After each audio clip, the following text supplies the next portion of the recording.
sasakyan, ongoing movement yung sasakyan namin. Ano?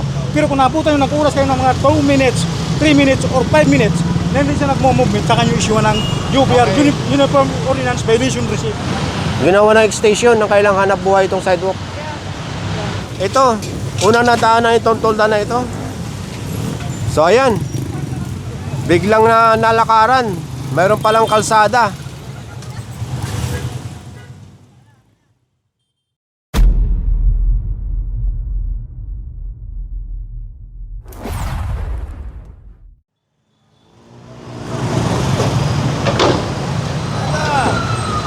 Hi, good morning, good morning, good morning, good morning.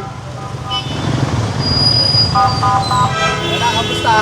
morning, good morning.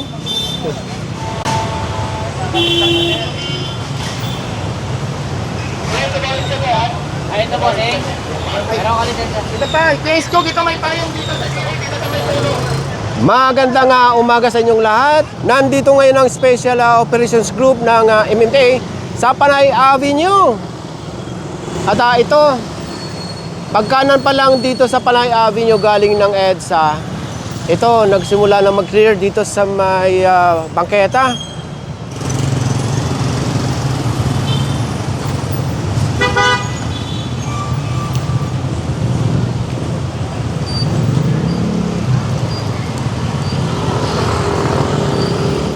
Nasa Panay Avenue pa rin tayo at kiniklear lang itong vendors dito.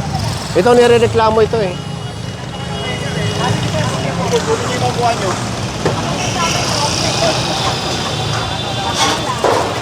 Ako na lang isama nyo. Yung mga batuhan lang po ninyo.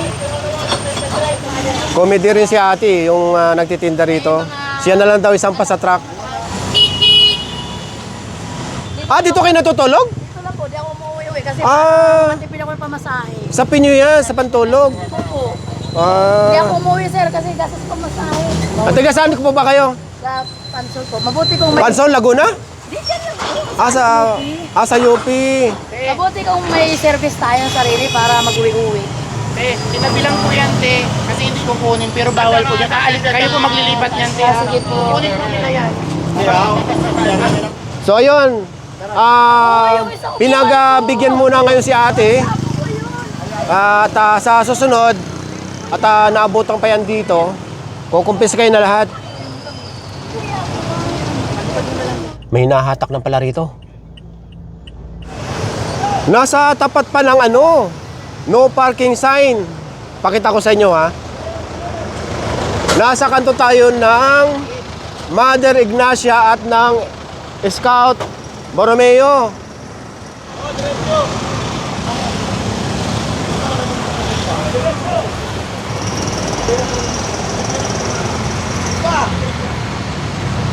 So ayan, nakatapat mismo.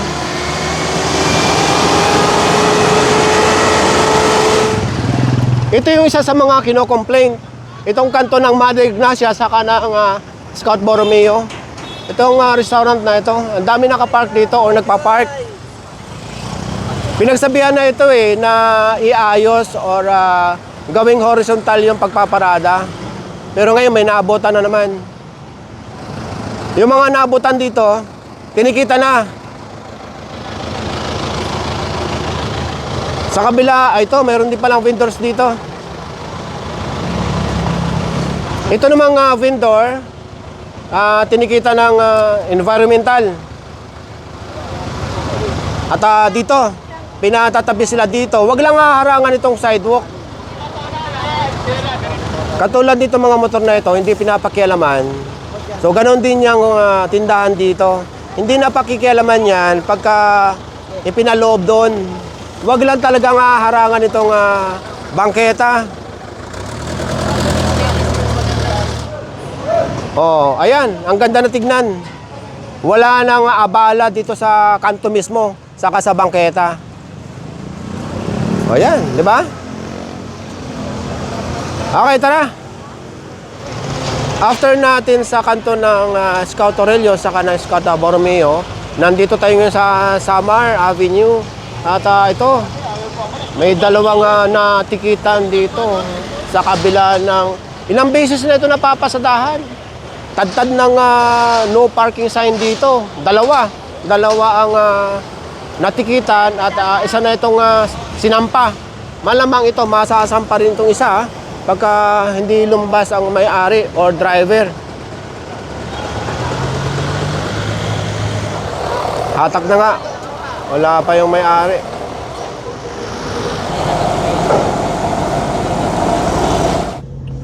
After natin sa Samar Avenue, ito may monitor yung mga vendors dito. So maganda naging resulta nung clearing operation nung nakaraang linggo. Nasa tabi na sila oh. Dati nung nakaraang linggo, nakaharang yan dito, pati yung mga umbrella, nakaharang yan dito sa sidewalk.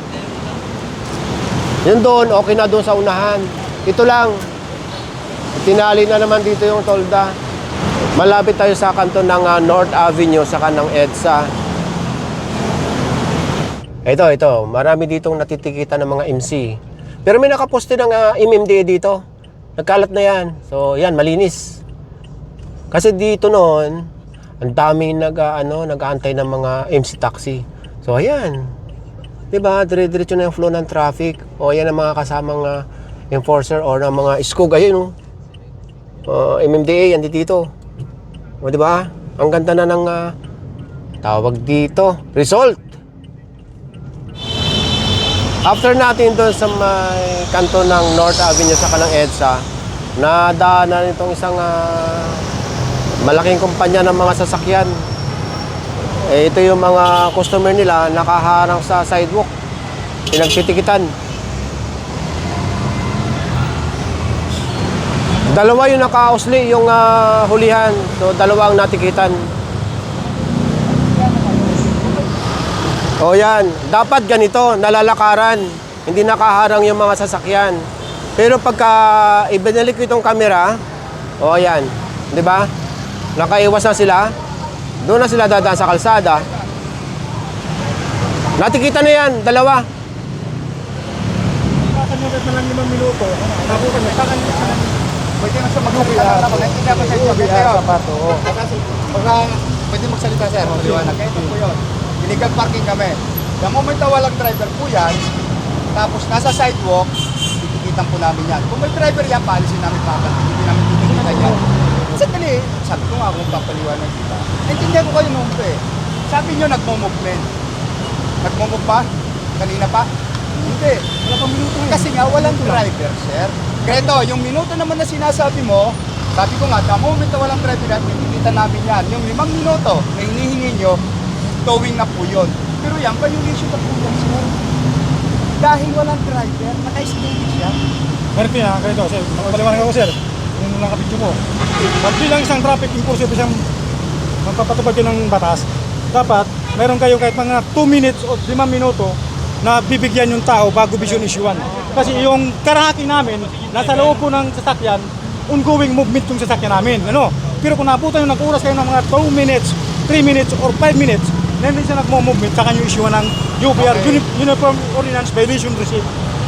Okay, ito na, sir. Maghanap po kayo ng batas na nagbibigay ng oras. Yan yung challenge ko sa inyo. Bilang tao na nagpapasunod, ina-apply namin yung ganon, yung tatawag nyo humanitarian reason, yung sinasabi yung 5 minuto, kinukuha namin yan. Pag walang driver, titikitan. Ganun lang ho yun. Yung sinasabi mong oras talaga, wala yan. Ako, sir. Kaso nga lang, pag-self-time kita. Dahil tao kami at naintindihan naman namin kayo, kaya nga sinasabi namin, pag may driver, paalisin. Ito ang kita niyan. Naka-steady yan, sir, ha? Ngayon, dumating kami, walang driver, naka-steady, nakaharang, violation na yun, sir. Yung naman sila sa 5 minuto, ang given na yung paghahilahin, pero nagtitika yung matik kayo, sir. Violation na po yung illegal parking. Sidewalk parking violation po yan. Gobyerno po yan, sir. So, sige, anong paliwanag niyo? Paliwanag ako, ha? Pagdating nyo on the spot, automatic mag-issue ka ng ticket. Di mo kayo naghanap ng driver kung saan. Ang sa amin kasi, establishment ng Toyota North Gitsa. Mayroon kami mga driver dyan ng karhaki, ang stock namin ongoing movement. Pero kung pagdating nyo, kahit 2 minuto lang pa na pagbigyan nyo, sinirpan nyo, hindi talaga gumalaw, pwede ka mag-issue ng Uniform Ordinance Violation Receipt. Kasi yun ang batas natin. Pero dapat pinapasok natin yung tinatawag na humanitarian consideration bilang isang Pilipino. Yung tinatawag natin yung pagkikipagkuha natin ng tao. Pero kanina ko pa sinasabi yung ongoing movement eh. Hindi nga. Sandali lang, sir. Palagi mong idinitin ongoing movement. Alam mo ba yung ongoing? Tuloy-tuloy, di ba? Naka-steady siya, walang driver. Paano mag-move, sir? Tanong ko sa iyo. Paano may apply yung ongoing movement kung siya, mula kanina, kita mo, hindi pa tumutuloy. Pinakawa ko yung driver para bumawasan. Pero yung sinasabi mo kasi ongoing, sir, hindi ina-apply dito. Eto, pinakamadali lang, sir. Alam ko, napoprotektan nyo dahil kayo nagtatrabaho. Dapat, gigito na, sir. Boss, gito na lang. Alam ko, para hindi tayo pare-pareho lang tayo nagtatrabaho. Ito, huwag yung gagamitin yung sidewalk. Dahil yun ang i-clear natin. Napakadali lang mo yan. Tama yun, tama po. Yung sinasabi mong ongoing yan, hindi titikitan niya, sir. Kasi may driver, kasi ongoing eh. Pero hindi mo masasabi yung ongoing yan, nakahinto, walang driver, ba't mag-ongoing? So ito mga kabayan, ang sinasabi ni Sir Guard, ongoing movement itong mga sasakyan dito. Pero hanggang ngayon wala pa yung driver. Walang driver, binigyan ko kayo ng kusin. Hindi ako maghihintay sa kanila. Wala na. Nandito tayo ngayon sa may tawag na Muñoz, corner ng EDSA. Ito, nadaanan naman ito maraming motorsiklo dito. Kung maalala nyo, maraming nasampa sa tow truck na nakapark dito na mga motorsiklo. So, andito na yung may-ari ng dalawa. Pero itong mga maiiwan dito, ayan, matitikitan. Sa mga makakapanood ng video na ito, ito ay hindi parkingan. Kaya matitikitan po yung mga motorsiklo ninyo pagka iniwan nyo dito. So walang tow truck ngayon dahil naubos na doon sa part ng Madre Ignacia, Escautorello, Borromeo, saka sa Samar. So itong unattended, ibig sabihin walang driver, 2,000. Pero kung attended, may driver, 1,000 at paalisin. Habang binabaybay pa rin itong EDSA, kalalampas lang natin ng tawag ito, FAJ Avenue, dating Roosevelt, tapos sa kaliwa, Congressional Avenue. Ito, natikita nitong dalawang jeep. Dito kasi nag-aantay ng pasahero, ay bawal na bawal dito mag-antay. Titignan natin dito kasi mayroong signage eh. Asa na ba? Oh, ayan, ang laki.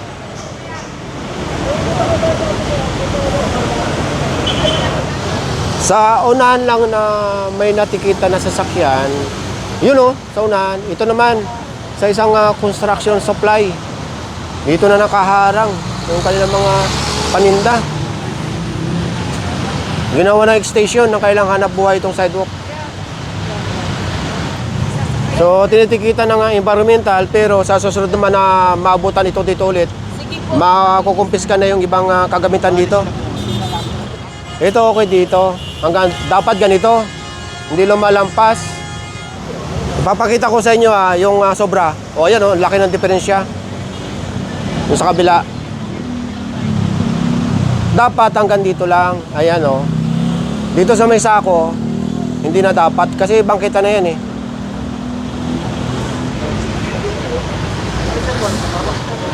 So magmula dyan, meron din dito na pinaayos.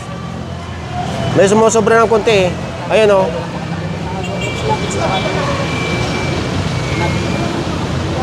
Hanggang doon sa unahan, meron pang sumusobra.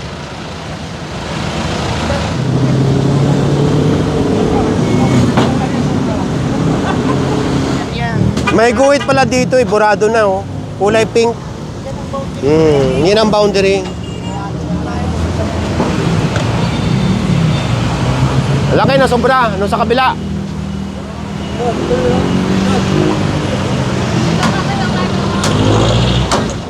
Sa hindi kalayuan, meron din mga sumusobrang mga gamit pang construction dito sa sidewalk. Pati yan Sarado lang itong isang construction supply. Kaya hindi mapagsabihan. Kung nakikita niyo po si Meralco, yan ang pinaka-boundary ng bangketa. Nandito sa may halaman, okay na yan halaman. Pero ito, sobrang-sobra na. Hanggang doon sa kabila. Isa lang pala may-ari. Nito, saka yung sa kabila, yung sarado ron. Ngayon, tinikita ng environmental. At sa susunod, pag nadaanan pa ito ulit, makukumpiska na yung ibang kagamitang pang-construction. May guhit naman pala. Oo. Oh, ayan, lampas na lampas.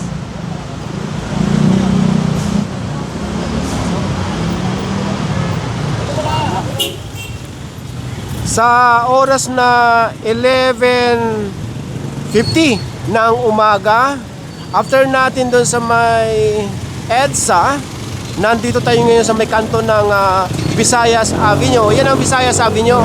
At itong nilalakaran natin, ito yung Central Avenue at sakop ng Quezon City. At itong lugar na ito ay isang complaint.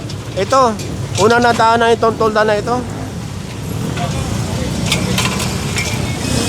Andun na sa unahan yung mga tow truck. Tindahan na ito, yo. Andito yung parisan.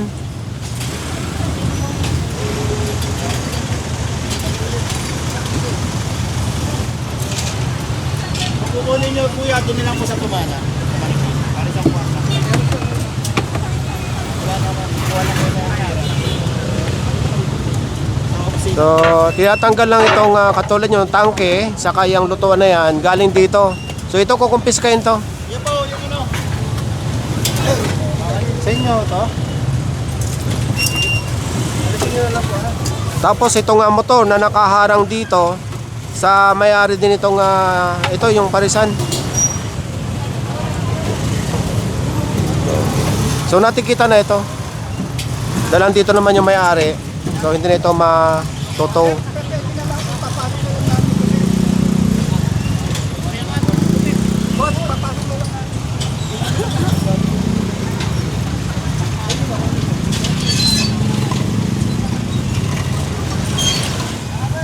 So, ayan. Biglang nalakaran. Mayroon palang kalsada. Dito sa kabila, mga tolda naman ang binabaklas. At yung mga tricycle doon, tinitikitan. Doon sa unahan yata, may hinahatak na. Tutulak mo lang tayo, huwag mong sakyan. Tutulak mo. Wala kang helmet. Wala po kayong helmet.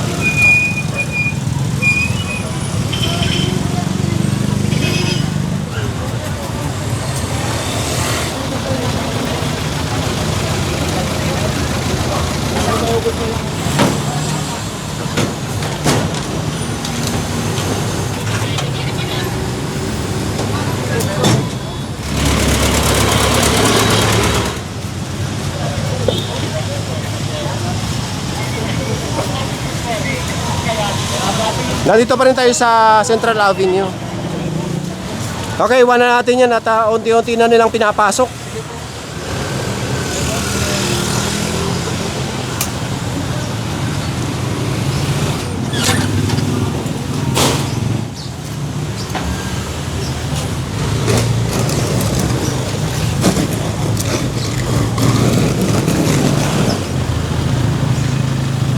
Magandang umaga po. Bye-bye. Sama, 1, 2. Oh. Okay. Thank you, sir. Ayun, salamat. Aluwar mo kami, Oh, sige po. Oh, hello po. Bye-bye. Bye-bye. Bye-bye. Bye-bye. Bye-bye. Oh, hello. Parang ang init dyan sa lugar mo. Oh, sige. Bye-bye. Salamat. Ang ganda ng puno dito.